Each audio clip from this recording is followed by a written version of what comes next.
हिंदू मजबूर है पलायन करने के लिए जहां वो रह रहा है वहां से, और इस देश की संसद से आवाज उठ पड़ती है कि इस देश का हिंदू हिंसक है, कि हिंदू अपने घरों को छोड़ने के लिए मजबूर हो गया, और कह दिया जाता है कि हिंदुओं का जो सबसे पवित्र धर्म ग्रंथ है भगवत गीता वो हिंसा सिखा देता है। हिंदू तो मजबूर है कि अपनी बहन बेटियों को सुरक्षित करने के लिए अपने पूर्वजों का घर छोड़ दे, और कह दिया जाता है कि इस देश के लिए हिंदू डेंगू मलेरिया है। संदेश खाली में आपने देखा क्या क्या हुआ, यौन शोषण हुआ कितना तगड़ा, तो उन चीजों से डरा रहता है, उसे चाहिए सेफ जगह। सरकार को इनके बारे में सोचना चाहिए कि हिंदू ये पलायन कर क्यों रहा है और समुदाय क्यों नहीं जा रहे हैं वहाँ से, केवल हिंदू ही क्यों भाग रहा है। कश्मीर से हिंदू भागा, और कब तक भागोगे? कितने कायर हो गए हो कि हमेशा भागते ही रहोगे? ईरान से भागे, अफगानिस्तान से भागे, बांग्लादेश से भागे, पाकिस्तान से भागे, अब भारत में भी भाग रहे हो। तब वो अपने धर्म के लिए कट्टर है, लेकिन वहीं पर आप हिंदू की बात करके देख लो, हमारे गुरुकुल हुआ करते थे, कहाँ गए, कहाँ लुप्त हो गए हमारे गुरुकुल। जो धर्म को बल देता है धर्म उसको बल देता है, हम ये क्यों भूल जाते हैं।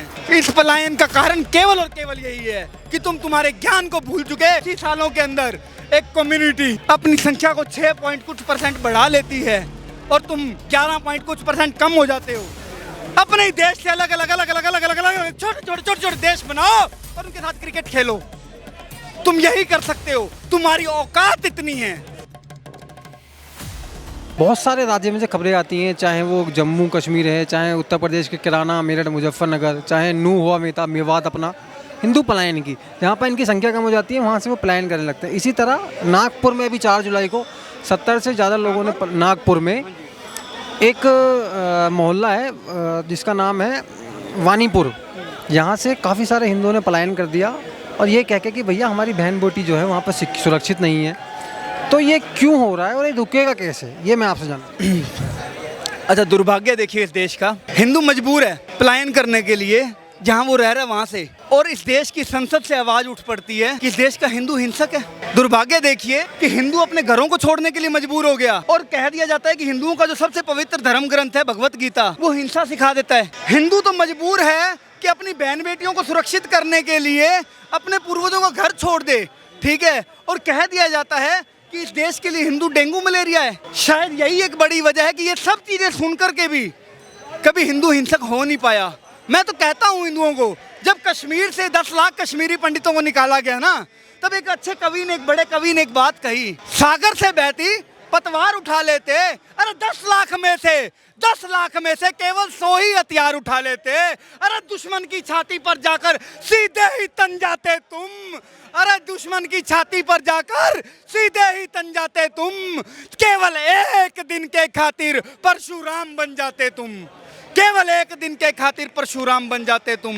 ठीक है, क्यों नहीं बन पाते हम ये तो याद रखते हैं, सर्वे भवन्तु सुखिनः सर्वे सन्तु निरामया सर्वे भद्राणि पश्यन्तु मा कश्चित् दुःखभाग् भवेत्, ठीक है, लेकिन हम ये भूल जाते हैं धर्मो रक्षति रक्षितः, जो धर्म को बल देता है धर्म उसको बल देता है, हम ये क्यों भूल जाते हैं। दुर्भाग्य ये है कि आज एक मुस्लिम का बच्चा, मैं कहता हूँ अच्छी बात है, एक मुस्लिम के बच्चे को अगर अपने धर्म का ज्ञान लेना है ना, चाहे वो अमीर से अमीर हो, गरीब से गरीब हो, वो दिन में अपने स्कूल में जाता होगा, कहीं जाता होगा, चाहे तो सुबह चाहे वो शाम को 1 घंटे की क्लास मदरसे में जाकर जरूर लेता है, तब वो अपने धर्म के लिए कट्टर है। लेकिन वहीं पर आप हिंदू की बात करके देख लो, हमारे गुरुकुल हुआ करते थे, कहाँ गए, कहाँ लुप्त हो गए हमारे गुरुकुल।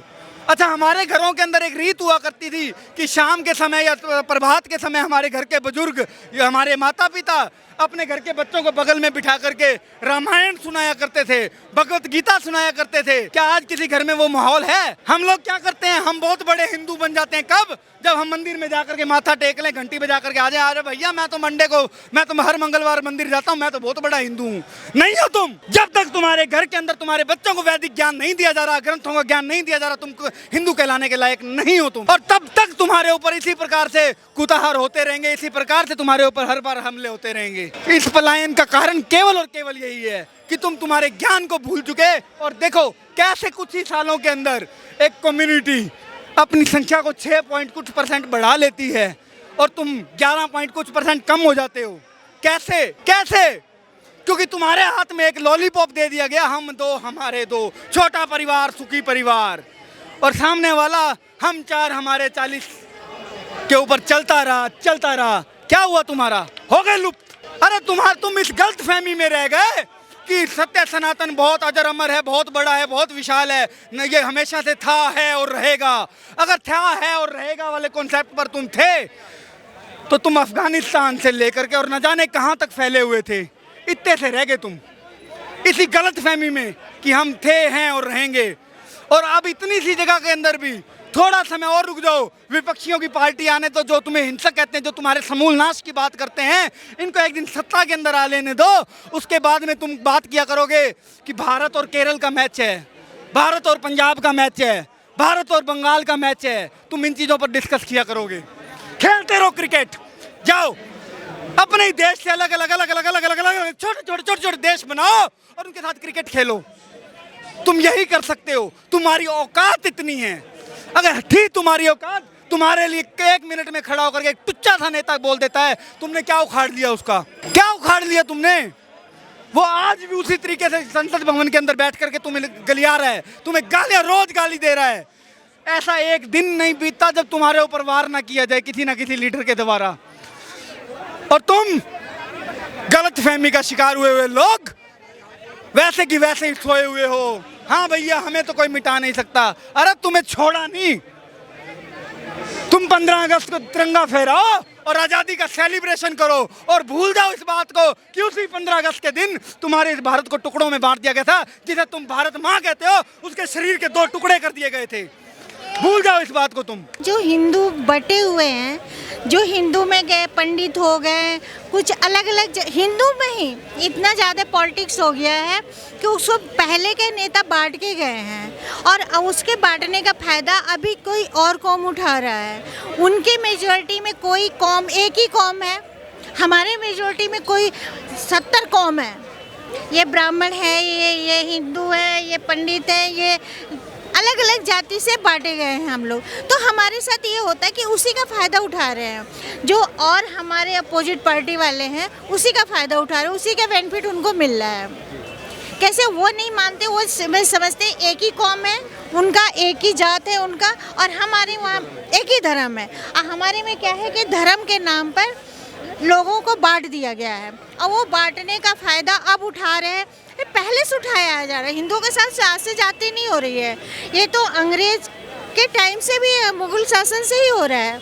मुग़ल शासन आया तो उनको ज़बरदस्ती कन्वर्ट किया गया, हिंदुओं को तो कन्वर्ट करके गई। ये मुसलमान कहीं से आए नहीं हैं, ये सारे हमारे ही हैं, ये अपने ही हैं। लेकिन ये उस जाति को उनको इतना ज़्यादा अपना लिए हैं कि अब हमारे विरोधी हो गए हैं। अपने हो के कहा जाए तो वो अपने, आज इनका डीएनए दिखाया जाए, निकाला जाए तो हिंदू हैं, लेकिन नहीं, वो उसमें इतना रम गए हैं, उनको इतना सपोर्ट मिल रहा है कि वो हमारी जाति को, हमारे जो कौम को सपोर्ट नहीं कर रहे हैं। वो लोग हिंदुओं का ही है, ये किसी और का नहीं। पलायन भी सिर्फ हिंदू ही करते हैं। हिंदू इसलिए पलायन करते, एक तो सीधे होते हैं, वो क्या कहते हैं ना, जब कभी भी देखिए, जब गजनी लूट रहा था मंदिरों को तो ये लोग कीर्तन कर रहे थे। कीर्तन क्यों कर रहे थे? भगवान ने तुम्हें संपूर्ण बनाया है तो उसका मुकाबला करो ना। बाकी कौम तो ये नहीं करता है, वो तो मस्जिद से या कहीं से निकलता तो वो तो उनके हाथ में पत्थर और डंडा निकाल लेते हैं। तो तुम क्यों नहीं कर सकते हो?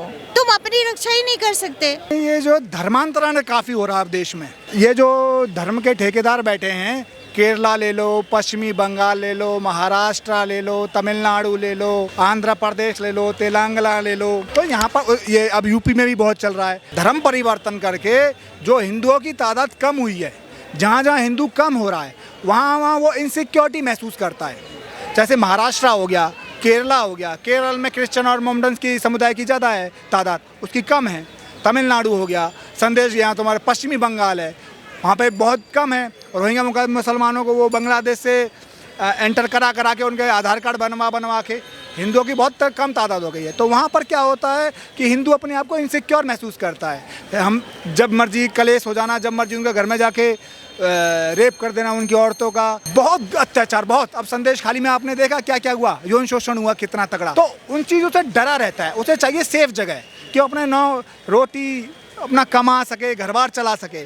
तो अपना घर बार छोड़ के लिख देते हैं कि हाँ जी ये मकान बिकाऊ है, ये मकान बिकाऊ है, छोड़ के चल देते हैं। तो ऐसा बहुत सामने आ रहा है। केरला के अंदर बहुत ज़्यादा है, यूपी के अंदर बहुत ज़्यादा है, और पश्चिमी बंगाल में बहुत ज़्यादा है। सरकार को इनके बारे में सोचना चाहिए कि हिंदू ये पलायन कर क्यों रहा है और समुदाय क्यों नहीं जा रहे हैं वहाँ से, केवल हिंदू ही क्यों भाग रहा है। कश्मीर से हिंदू भागा, पश्चिमी बंगाल से हिंदू भाग रहा है, केरला से हिंदू भागा, यूपी से हिंदू भाग रहा है, मुजफ्फरनगर से हिंदू भागा। तो इनको सोचना चाहिए, तो सरकार को इसके लिए कदम उठाने चाहिए। हिंदुओं के शास्त्रों में लिखा है, अति की रगड़ करे जब कोई, अग्नि प्रचंड चंदन से होई। जब अति हो जाए किसी चीज की, एक हाथ में शास्त्र रखिए तो दूसरे में शस्त्र भी रखिए। अगर भगवान शिव योग में रहते हैं तो तांडव भी करते हैं। और कब तक भागोगे? कितने कायर हो गए हो कि हमेशा भागते ही रहोगे। ईरान से भागे, अफगानिस्तान से भागे, बांग्लादेश से भागे, पाकिस्तान से भागे, अब भारत में भी भाग रहे हो। धिक्कार है तुम पे, तुम्हारे पुरुषार्थ पर। आपको जागना होगा। जब तक आप सोए रहोगे तब तक आप काटे जाओगे। भैया आप रेसिस्ट नहीं करोगे तो सारा काम सरकार तो नहीं करेगी ना। आप जातियों में बटोगे, आपको विरोध नहीं करना है, आपको पैसा कमाना है, इज्जत से आपका कोई मैटर नहीं है, तो फिर ये सब तो झेलना पड़ेगा ना। निश्चित तौर पे आप में यूनिटी नहीं है, इसलिए आपका पलायन हो रहा है। बाकी जो और धर्म है उनमें यूनिटी है, पक्का यूनिटी है। वो वोटर थोड़ी है, वो तो वोट बैंक है, उनका तो वोट एक तरफ जाता है। तो भैया मुझे कहीं से चुनाव लड़ने का सौभाग्य प्राप्त हो और मुझे 10 घर जाके उनका हाथ पैर जोड़ना पड़े, बिजली पानी सड़क सब कुछ करना पड़े, और मुझे एक आदमी को जाके खाली हाथ जोड़ना पड़े और उसके भरोसे मुझे 100 वोट मिल जाए, तो मैं तो एक वाले की बात सुनूंगा ना। भैया गवर्नमेंट क्या करेगी? कहाँ तक आपकी सुरक्षा करेगी? गवर्नमेंट का सारा जिम्मा तो नहीं है ना भैया। गवर्नमेंट कितनी पुलिस है आपके पास है, हर आदमी के पीछे तो पुलिस नहीं लगाई जा सकती ना। मैं आपको बताता हूँ, इसका मेन जो कारण है वो है कि हिंदुओं में एक तो एकता नहीं है। अगर वो एक होके रहेंगे तो उन्हें कोई कभी भी भगा नहीं सकता है। ऐसे आप कई उदाहरण दे सकते हैं, जैसे कि केरला में दक्षिण भारत में भी कई हिंदू पलायन कर गए थे, जैसा कि अभी आप एक बता रहे हैं कि यहाँ भी हुआ। तो वही चीज़ है कि एकता में बल होता है। अगर वो एक होके रहेंगे तो उन्हें कोई भगा नहीं सकता। दूसरी चीज़, सरकार भी उतना ध्यान नहीं दे रही है हिंदुओं की तरफ। उन्हें देना चाहिए कि भाई हिंदू क्यों पलायन कर रहे हैं, क्या कारण हो सकता है, उन्हें सब पता करना चाहिए, इस चीज़ को एनालिसिस करना चाहिए। तो मेन चीज़ यही है कि मतलब उनका जहाँ पे आपने देखा होगा कि हिंदू बाहुल्य क्षेत्र है, अगर अदर धर्म का कोई भी व्यक्ति रह रहा है तो उसे कोई नुकसान नहीं होता है। लेकिन अगर जहाँ हिंदू कम मात्रा में है तो अदर धर्म का कोई भी व्यक्ति रह रहा होता है तो हिंदू का रहना दुर्लभ हो जाता है वहाँ पे। देखिए, अगर और काफ़ी शहरों की बात करते तो मैं मानता कि हिंदू पलायन इसलिए कर गए क्योंकि वहाँ पे अच्छी फैसिलिटीज़ नहीं थी, तो इसलिए वो अलग मतलब बढ़िया फैसिलिटीज़ पाने के लिए कहीं और चले गए। लेकिन जहाँ जहाँ का आपने नाम लिया, नाम से ही पता चलता है, जैसे मुजफ्फरनगर, और आपने जो नाम से ही पता चलता है कि वहाँ पे किसी समुदाय विशेष की जनसंख्या ज़्यादा होने के कारण और उनके द्वारा पीड़ित किए जाने के कारण पलायन हुआ है। तो ये बहुत गंभीर विषय है, इस पर सबको बात करनी चाहिए। आपके हिसाब से इसका कारण क्या है? मैंने बताया ना कि किसी वर्ग विशेष की संख्या, किसी समुदाय विशेष की संख्या के द्वारा प्रताड़ित किए जाने के कारण ही वहाँ से हिंदू पलायन कर सकते हैं।